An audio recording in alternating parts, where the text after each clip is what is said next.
Welcome to Storylines Live, the only podcast that explores the meaning and the power of the most important story in business. The one that answers why somebody should buy from you, work for you, invest in you, or partner with you. This is the story that defines the very character and nature of an organization. At WordWrite, we call it your capital S story.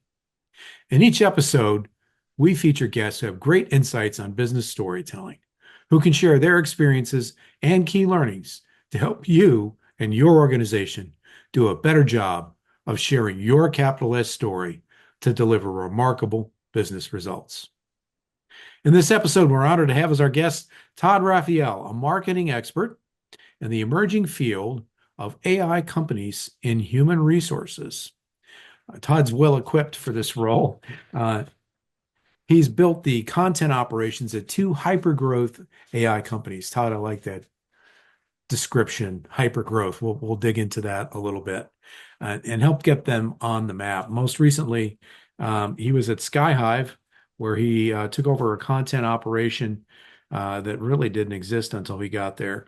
He developed a content strategy, created and expanded influencer marketing, customer marketing, partner marketing, demand generation, really put them on the map. Before that, he was at Eightfold.ai and was in a content leader role there, doing many of the same things, taking a company from scratch to having a marketing presence. And then, like your host, me, Todd was also a journalist for a number of years. He spent 14 years as chief editor for ERE Media, acting as editor of publications and running the conference content for the organization. This is very big with most trade publishers to have some form of a trade show or conference presence. And that's a big job, as Todd may tell us about that. Before that, he worked for Workforce Magazine. So a lot of great street cred there, Todd, in terms of the journalism background you've got there and certainly what you've been doing more recently. Before we go any further, is there anything in your background that I didn't mention or that you wish I'd mentioned that you believe our audience would benefit from knowing? Nope. Thanks for having me, though. You're welcome, my friend. It truly is great to have you here and have this conversation with you. So obviously at WordWrite, we do this podcast because we love great stories and we love, in particular, great organizational stories and the great stories of leaders who help develop organizational stories. And Todd, as I described at the beginning of the episode here, we're focused on what we call the capital S story, the one that stands above all the others because it answers these four fundamental questions: why somebody would buy from you, work for you, invest in you, or partner with you. In your own journey as a marketing leader, which one of those four is most important to you right now? Buy, invest, work with me. Yes, or partner. I'd probably say all of the above. Good. Yeah, say work with me, maybe number one, Yes. and talk more about storytelling, if you wish. Yeah, absolutely. Well, since we're both marketing experts, let's dig right into that. As I mentioned a couple minutes ago, we have our own take on a particular story that we believe is fundamentally important. As a long-term journalist and marketer, how do you view storytelling, Todd? So just sort of the way I would look at this is kind of dovetails with with what I see in the profession of human resources and recruiting and learning and skills. And this is the profession that I'm talking about and tangentially involved in for 3 decades. And that is that there's a lot of storytelling that goes on that's not clear, it's not helpful, it's very vague. So true. And so if I had to say my sort of, I don't want to say secret sauce, a bit of a cliche, but my brand or my superpower is a bit of a cliche too. But what I feel like, who I feel like I am is someone who just says whatever is in his head, and really I don't really say things I don't mean. And that sounds a little cliche, but I found it to be unusual and even surprising to people. So if I say, I'll call you tomorrow, that to me means I will call them tomorrow. I mean, it's possible I will get busy and have some Right. work, personal thing come up, possible, and God forbid I forget. For most people, I'll call you tomorrow is sort of like a verbal tick. Yes. I'm tired of you. I'll call you tomorrow. For Have a me, I'll call nice you tomorrow. I night. mean, I'll call you tomorrow. Some Yeah, people are maybe I'll really call you surprised to tomorrow. get Yeah. the phone call. Yeah. I mean, I guess I'd say it to like the person who's trying to sell me plumbing supplies 4 times a day, the spammer. Right. But I'm pretty specific with my words, and as I started saying there, it kind of dovetails with I think what HR and recruiting and Hmm. can be better at, which is we can talk more about that, is being specific in their words. Do you think, given your experience in the last several years in and around the field of recruiting, human resources, it seems to me as someone who's worked with clients in this arena, but not as much of an expert as you are, is there a purpose to some of these vagaries? A lot of times, we've come across people saying, "Oh, we can't say that." Uh, Hmm. and I think to myself, so well, sometimes they'll say we can't say that for legal reasons, or Right. we have to be careful for legal reasons. But to me, honestly, that seems like a bit of a cop out. Todd, what's your thought on that? I think sometimes it's easier to say something vague than to do the hard lifting. So, for example, some companies have this hiring thing where they say we have a no a-holes rule. I mean, they usually spell out the whole world, the whole Right. word. So that's part of their hiring thing. No, we don't hire jerks. Well, that's good. I mean, I'm all for that. Who wouldn't be Yes. against Who that? who isn't? Yeah. Exactly. And there you go. And that's easy to say. The problem is there's only a few people in our lives that are just clearly detestable by everyone we know. Like Yes. there aren't that many people who are just flat out jerks all the time. So the, guy sitting next to you at work who's just totally insufferable and can't stop talking about how great he is and how his work at Google just made him so excellent and or Facebook or whatever, not to pick on them. There's someone there, probably his boss, the CEO, who thinks that guy is the greatest thing in the world. They don't realize what a jerk that person is. So it's easier just to make these rules and to feel proud of yourself that you've made this no jerk rule than to actually try to find something objective to wean out the jerk, which is I think a harder thing. Um, it's easier to talk about the vague things about your work and your workplace and your company. It's I find myself going on Twitter all the time to see what the founder or the CEO or some of the employees are actually saying about their lives, their jobs themselves, and everything Oh, else. That's where I know what a company is like and what the culture is like based on that founder or CEO, talking about Twitter at 2 a.m., talking on Twitter at 2 a.m. I do that all the time is to see that's how I get to know companies, not the kind of the generalities, which hmm. are not terribly helpful, but easy to do. Yeah, boy, that is just what you just shared is, I just think, so really important. In our work with our clients, one of the first things we do is look at how they're communicating, really to every audience. And is the leader walking the talk, right? Are they just providing what wind up becoming empty words or an empty story, if you will, about the organization, and then they go and do something entirely different? And your point, I think, the the talent pool, if you can call it that, the workforce uh, of the 21st century, people are not stupid. They are going to go and they're going to look and they're Yeah. going to see, if they have, and right now in the United States, as we record this episode, unemployment is really, really low. Not at it. It has been in recent months at a 50-year low, but not quite there. So there's a lot of competition for people's and their skills. And if I have three different job offers and they're all roughly the same, what you're describing to me seems like the sort of thing that would be the difference maker. Am I wrong? No, you're not wrong. It's are you genuinely, what is your culture or your workplace, if there is one in a culture? Mhm. And is it true? Is it like, are you actually reflecting that? Would your employees back that up? It's a very important thing. Yeah, I spoke to somebody recently who was talking about a friend of theirs that took a position at a bank, pretty senior position, and while being hired, was given the tour of the yoga studio and all the great amenities, and then after about a month of working there, realized that the yoga studio was so pristine because everybody was worked so hard, Yeah, was not part of the culture to actually use the yoga studio. Oh, yeah, sure, if you came in 2 hours early, that would be okay. But it yeah. wasn't really what it was sold as, right? I've seen that with days off for your birthday. Yes. Now, most of us really don't care. Like, there's no way I'm taking a job because I get a day off, or that I'm not Exactly. taking a day off.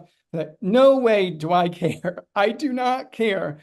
But what I do care about is when if someone says that, but it's almost unheard of to actually take the day off for your birthday, it starts to cast a little bit of a suspicion on everything else. It just makes me think that like there's some other kind of lip service going on with other things as much as I don't care about the birthday thing. Right. This brings up a concept that we talk about in our work all the time, Todd, which is authenticity, right? And that is really the matching of the walking of the walk with the talking of the talk. What are your thoughts on the importance of being authentic in communicating in your work? Yeah, I think that companies have moved in this, like they've moved in that direction more of their, I'm kind of pushing more of the recruitment marketing, recruitment branding to employees and having them um, talk about their jobs. There's a company called Ring Central, which is like a Mhm. Yes. communications company. Um, they've actually had a lot of their jobs become more AI driven. So some of the more technical jobs at Ring Central, customer service jobs, have taken more of an AI flavor. And they've had employees talk about their cutting edge technology they use on the job and their jobs in general and stuff. And they've had a lot of success with that. So people get to see that working in a call center or contact center isn't just, being on the phone all day or dealing with angry people or people who Right. are going to hang up on you. But it is also the chance to learn certain cutting edge skills and to be part of an AI company and whatnot. So authenticity, I think it's kind of dovetails with employees as recruiters, employees as ambassadors. Mhm. That's great insights, Todd. Folks, we're going to take a quick break and we'll be right back to dig in more into some of the key learnings that Todd Raphael has to share with us working as a marketer in HR and more specifically, AI companies that are now entering the HR field. We'll be right back.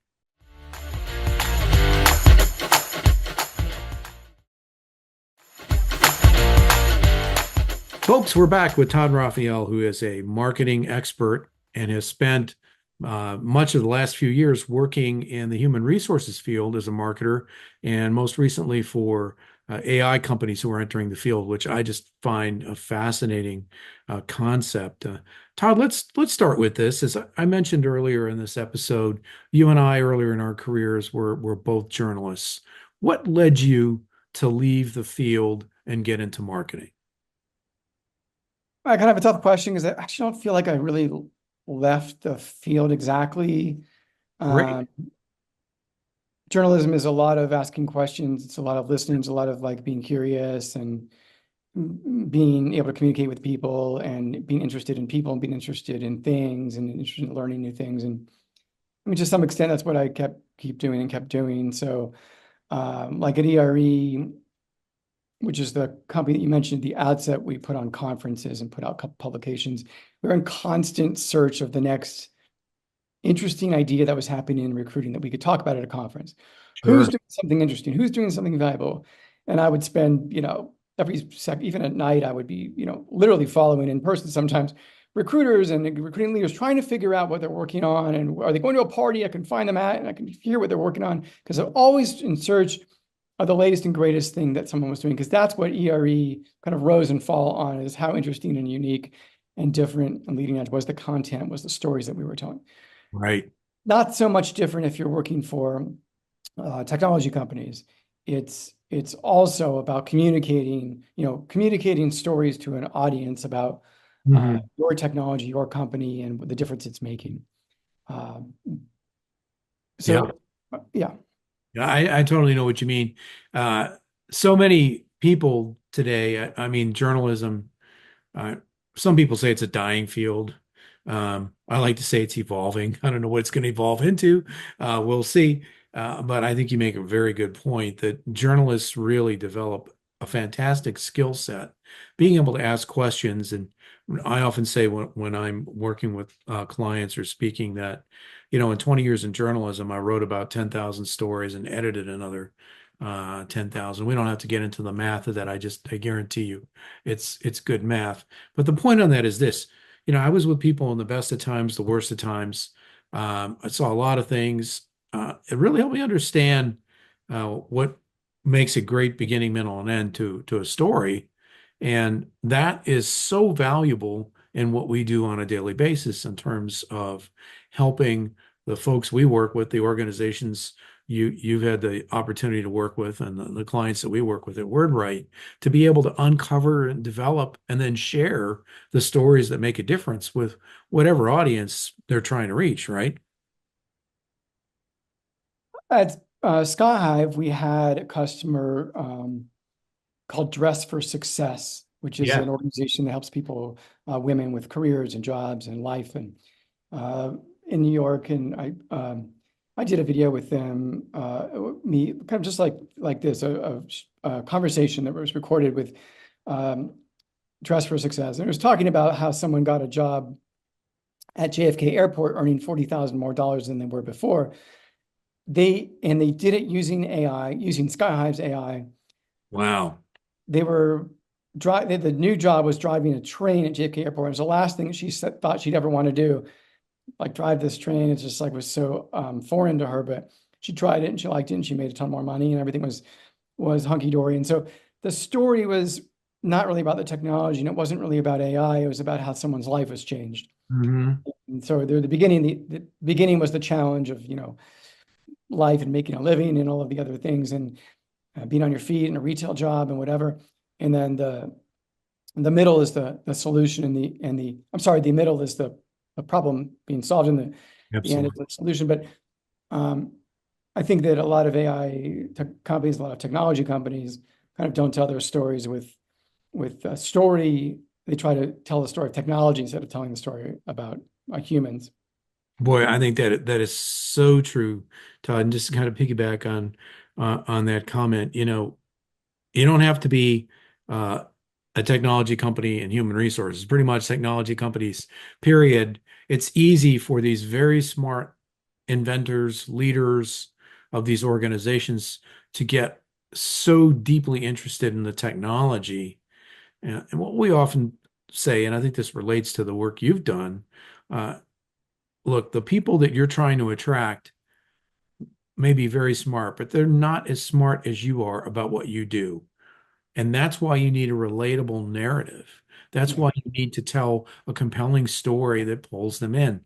And the example you just gave of Dress for Success, I mean, that's just a great example, right? Because ultimately, the companies you've been working with most recently, yes, they are AI companies, but they are trying to help employers and talent connect with each other so that people are being productive, right? Earning a salary, helping their family, building a better company, right? And it's that story that's the connective tissue. The story basically could be a sentence or two, by the way. Yes. At Skyhive, we were having some trouble communicating because we had a lot of concepts, quantum labor analysis, human capital Yes. operating system. It was like our own employees, we didn't know what half these things were, let alone the outside audience. Um, I was walking the dog one afternoon and I had this idea for this campaign, which was um, we're not psychics, but we predicted the supply chain crisis before it happened. We did that for, by the way, for a large retail company. Oh, I love We gave that. them a heads up about the supply chain crisis a few years ago before it happened, because we were able to see that about how the changes in skills, about inventory skills and supply chain skills were changing. So I had this idea. We predicted the supply chain crisis before it happened, even though we're not psychics. It was like a sentence or second sentence and a half, Right. and it tells the story. We ended up doing a four-part campaign. We're not Pilates instructors, but we helped the company become more flexible. We're not detectives, but we helped a bank reduce financial fraud. So the psychics, the financial fraud, and the healthcare flexible company. These are all like one sentence, one and a half sentence stories. Yes. They're able to communicate a concept about artificial intelligence and something that a college kid could probably understand. Uh, Simple, clear, and powerful. Oh, supply chain crisis. You knew about that? Yeah, we knew about that before it happened. Yeah, that is great. There's such, a little bit of an element of humor in there. Yeah, It's also an emotional speed bump, let's call it that, because what do you mean you're not an expert in the supply chain, but you predicted the crisis, right? Or right, what do you mean you're not a right, Pilates instructor, but you help somebody become more flexible, right? right. Uh, You're curious. How'd you do that? That's weird. How'd you do exactly. that? Yeah. Todd, that is just such an essential element in great storytelling is arousing the interest in whatever audience you're trying to attract, uh, playing off their native curiosity, right? That is just fantastic. And those are great examples. Thanks for sharing those. On a personal basis, Todd, what gives you the greatest enjoyment in the work that you do? Ah, that's an interesting question. Um, I like when companies are able to, companies that are making an impact are able to clearly articulate that impact, and employees and job candidates feel good about that impact. It's very rewarding when someone takes a job or does work, whether it could be a contract or whatever, Mhm. and they feel like they're making a difference, that their hours they're spending, and so many hours, are actually having an effect on something and someone. So when you hear when you hear a company describe the work they're doing, then you hear an employee or a person, contractor, whatever, describe how they're making a difference through that work. That is really a powerful thing and a wonderful thing. You hear someone say, "Oh yeah, we're making, yeah, like, did you see those cars on the street? Yeah, we did that." That kind of thing. And they say that with such pride. Like, that's a really cool thing. I was reading a blog post by another communicator in the last few days. And he was working with a company that makes gum and candy, and was trying to help the company articulate its commitment to quality and value. And he was interviewing a quality control inspector on the line, and all he was getting was process answers, Yeah. process questions. And so he asked her, she had mentioned that she had kids. What do your kids think of your work? And she told this amazing story that when she would go to the store with her kids, and they saw the gum that was made by her company, they knew the quality control Mm, inspector code for the gum that she had inspected, and they would dig through the candy or the gum, and when one of the children found a packet that had her code on it, they would say, "This is mommy's gum. Mom made this gum." nice. And I think that's kind of what we're looking for as Yeah. storytellers and communicators, is helping the organizations we work with make that kind of a connection, right? Develop that kind of a story. Todd, how can people find you? LinkedIn, it's Todd and then it's Raphael, Raphael. And not too many of us. There's two or three. And so you shouldn't have trouble There you go. finding in the Yes, Los Angeles area. I've never discuss this with our audience, but I think they probably have a pretty good idea with a name like Paul Farriga. There's not a heck of a lot of those out there. I will tell you, audience, if you care, that I know I am the only one in North America. So there you go. There you go. Yeah. Yeah, LinkedIn. That's great. Todd, it's been a great pleasure to have you on Thanks, this you too. episode of Storylines Live. Thank Thank you you. so much. And Thanks. folks, thanks for being with us today on this journey for this episode of Storylines Live, the only podcast that explores the power and the meaning of the most important story in business, the one that answers why somebody would buy from you, work for you, invest in you, or partner with you. We'll see you next time on our next episode.